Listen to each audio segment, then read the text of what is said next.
dalam rangka tarhib bulan suci Ramadan, yang kalau di dalam bahasa Arab bahwa kata tarhib itu terambil dari kata rohaba yurahibu tarhiban, yang artinya menyambut. Ada bahasa Arab yang lain artinya ahlan wa sahlan. Kalau kita bilang ahlan wa sahlan itu biasanya yang datang orang biasa. Tapi kalau kita bilang marhaban, itu berarti yang datang adalah tamu istimewa, tamu yang luar biasa, tamu bukan sembarang tamu. Ini hebatnya bahasa Arab ya. Jadi kalau bahasa Arab ada kata ahlan wa sahlan, ada kata tarhiban. Kadang-kadang orang salah paham, ada yang bilang tarhib, ada yang bilang tarhib. Kalau tarhib itu dari kata rohaba yurahibu tarhiban, pakai ghen. Artinya ada dua. Kalau tarhiban fi itu artinya suka, kalau tarhiban an itu artinya gak suka. Ya. Maka rohiba fi itu artinya suka, kalau rohiba an artinya gak suka. Maka kalau ada orang bilang rohibtu fika, itu berarti orang senang sama kita. Kalau ada orang bilang rohibtu anka, ini berarti orang gedek sama kita, Pak. Itu bahasa Arab, Pak. Makanya bahasa ada ribet. Orang lagi apa? Baca doa itu pasti apa kagak, Pak? Pasti. Itu jin yang ada di sini kabur. Saking apa? Kencangnya itu. Tapi apa? Kalau kata malaikat bede, tampangnya boleh coy. Tapi bahasanya salah. Bisyiril Fatihah, syirrun itu gede, artinya jahat. Tapi kalau bisyiril Fatihah, sirrun ay asrarun, itu artinya apa? Rahasia surat Fatihah. Oh, bahasa Arab, Pak. Rada-rada ribet. Makanya dulu ada orang, nama anaknya siapa? Nama anaknya Zahrana Nahriyah. Ini bahasa Arab bukan, Pak? Bahasa Arab. Kira-kira bagus kok kagak? Bagus. Zahrana Nahriyah. Zahrana itu artinya bunga kita. Nahriyah itu isim maut atau mausuf. Artinya apa? Yang bangsa air, yang bangsa kali, yang bangsa BKT, yang bangsa kanal. Tapi kalau digabungin Zahrana Nahriyah, artinya itu eceng gondok. Bagus apa kagak? Jelek. Hebatnya bahasa Arab. Orang punya anak namanya siapa? Nur Farosha Laila. Nur artinya cahaya, Farosha kupu-kupu, Laila artinya malam. Nur Farosha Laila bahasa Arab bagus, tapi maknanya Nur Farosha Laila artinya cahaya Jablay. Cakep aja jelek. Jelek juga ya. Pakai bahasa Arab, kalau salah kata Pak jelek. Yang bahasa Indonesia nggak ada kadang-kadang, Pak. Dia punya anak namanya siapa? Namanya ngikutin nama bapak sama nama emaknya. Nama bapaknya itu siapa? Aldi. Emaknya Eka. Punya anak pertama laki-laki dinamain siapa? Alek. Apa itu Alek? Maknanya anaknya Aldi dan Eka. Bapaknya siapa? Ramli. Cakap Ramlon itu artinya apa? Itu artinya pasir. Amanya Diana, punya anak sama lagunya begitu. Siapa? Adira, anak Diana Ramli. Ini kalau model kayak gini saya takutnya apa, Pak? Dia punya bapak namanya siapa? Basir, bapaknya Basir, emaknya si Kokom. Lah kalau punya anak namanya kan jadi Baskom, coy. Nah, jelek ya, itu hebatnya bahasa Arab. Tarhiban ya Ramadan pakai hak kecil, bukan tarhiban ya Ramadan, itu bahasa Arab. Subhanallah. Kadang-kadang Ustaz, saya pengen doa pakai bahasa Arab, kagak bisa. Boleh pakai bahasa Indonesia nggak apa-apa. Yang penting bahasanya sopan. Ya, bahasa Indonesia pakai bahasa yang sopan. Ada bahasa Indonesia doa, tapi kagak sopan. Jadi doa. Di belakangnya bininya, Pak. Ya Allah, ampunilah dosaku, dosa kedua orang tuaku, dan dosa istri-istriku. Dijenguk sama bininya. Bang, emang istri lu berapa? Katanya istri-istri. Ya maaf, yang salah, kelacepan katanya. Diganti lagi dia. Dia pakai bahasa Indonesia lagi. Ya Allah, ampunilah dosaku, dosa kedua orang tuaku, dan dosa istriku yang sering ngambil duit di dompet kagak pernah bilang-bilang. Dijenguk juga sama saya. La ilaha illallah. Jadi tarhiban ya Ramadan artinya selamat datang wahai bulan suci Ramadan. Kenapa harus ada tarhiban ya Ramadan? Ini Pak, ada hadisnya dari baginda Rasul. Ini kata baginda Rasul. Man fariha bi dukhuli Ramadan harramallahu jasadahu 'alan niran. Ini kata baginda Rasul. Man fariha bi dukhuli Ramadan, siapa yang senang, siapa yang bahagia dengan datangnya bulan suci Ramadan, haramallahu jasadahu 'ala nirun, maka Allah akan haramkan jasadnya terkena sentuhan api neraka. Ini baru senang. Bagaimana kalau dia puasa? Apalagi puasanya kagak bolong-bolong. Kadang-kadang kalau di kampung saya itu maghribnya beda-beda. Ada maghribnya jam 12 sudah maghrib, orang minum es kelapa. Ada jam 3 udah maghrib, dia makan nasi uduk. Ada jam 4 udah maghrib. Karena kenapa? Dia masuk ke warteg. Kadang-kadang saya bingung, itu masuk warteg padahal pintunya ditutup, jendelanya ditutup, tapi kenapa itu kakinya pada ngampleh? Man fariha bi dukhuli Ramadan haramallahu jasadahu 'ala niran.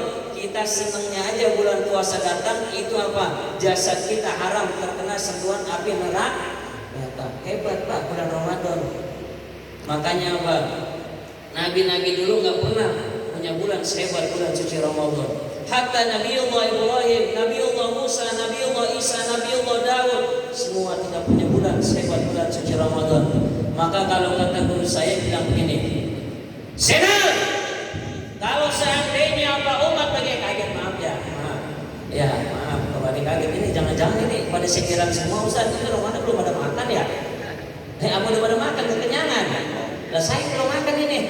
Ya kebetulan saya lagi puasa ini ya, saya lagi puasa Daud. Ya makanya alhamdulillah jenengan kita banyak-banyak puasa.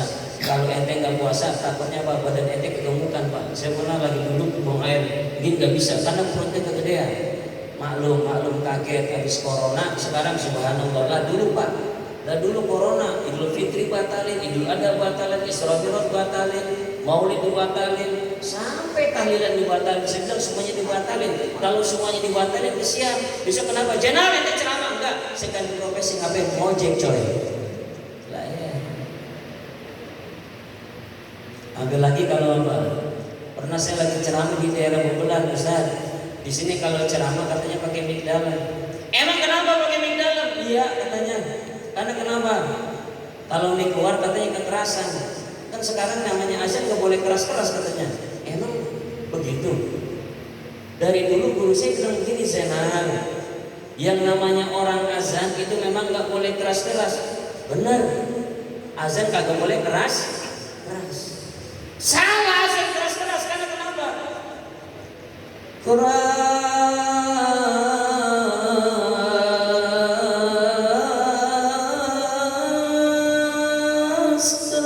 ada azan gitu. Lah kagak ada azan itu. Allahu Akbar.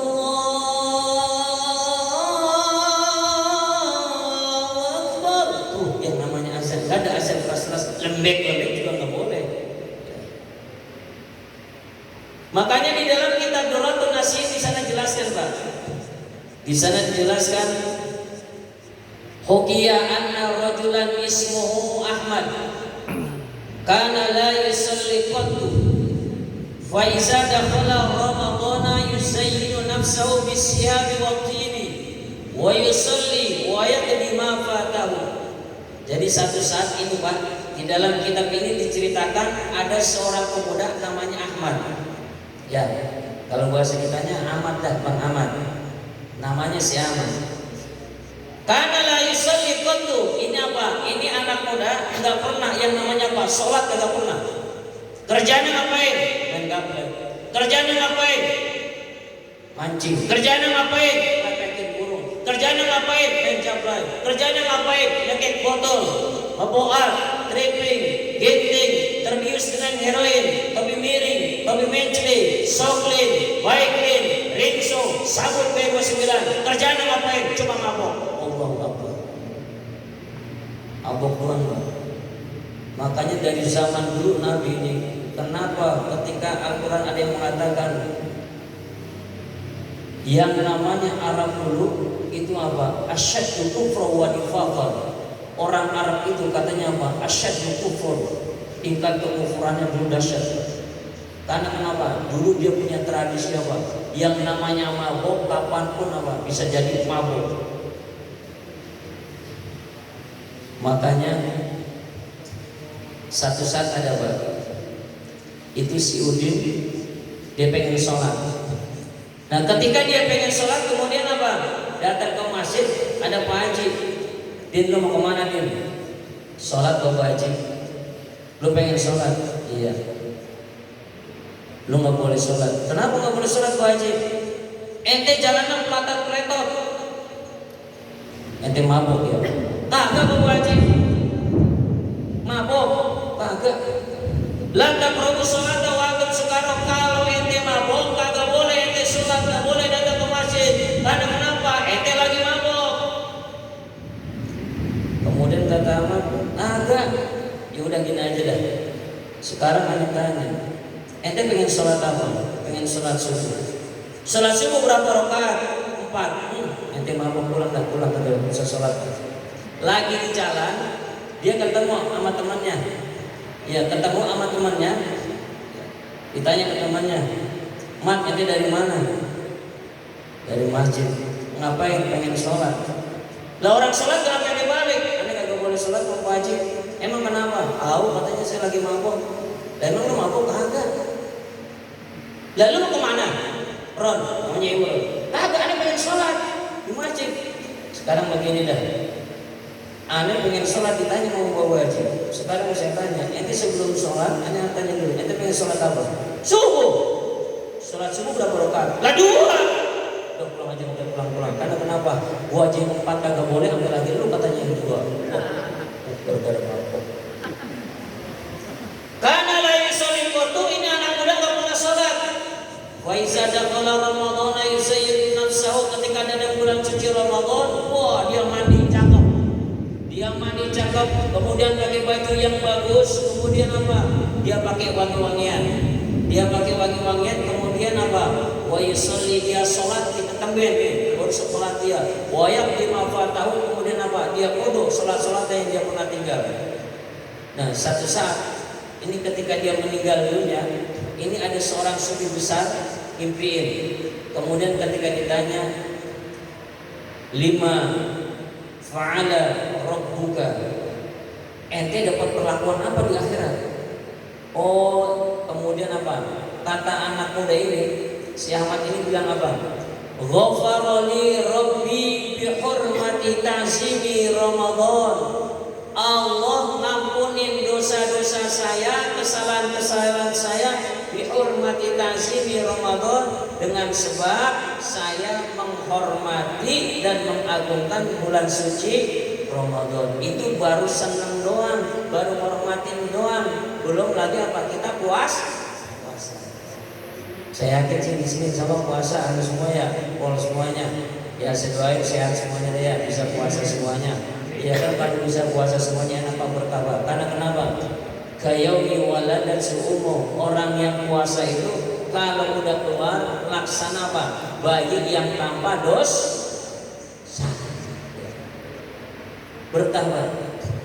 Makanya saya diajarin guru saya bilang begini. Kenapa ketika kita bilang Ya Rabbi bil Mustafa balligh maqasidana waghfir lana ma madha ya wasi'al karamin. Ya Rabbi bil Mustafa, ya Allah dengan kemuliaan baginda Rasul. Balik maqasidana, sampaikan niat hajat kami. Ini statement pertama, kalimat yang pertama. Ini hebatnya bahasa Arab. Ya Rabbi bil Mustafa, dengan kemuliaan baginda Rasul, balik maqasidana, saya punya hajat, saya punya tujuan, pengen punya motor, punya mobil. Kemudian apa? Ketika kita minta sama Allah, oh ternyata ada kalimat berikutnya apa? Waghfir lana ma madha, ampunilah dosa-dosaku ya Allah. Dengan kata lain, ta'alluq kaitannya, kalau kita hajat kita, keinginan kita pengen dikabul oleh Allah, kurangin dosa. Bener apa kagak nih? Coba lihat Pak, bayi lahir. Ketika bayi itu kira-kira dia punya dosa apa kagak? Enggak. Punya gigi apa kagak? Enggak. Ini bayi ketika cuma emaknya kira-kira datang apa kagak? Datang, langsung di susui.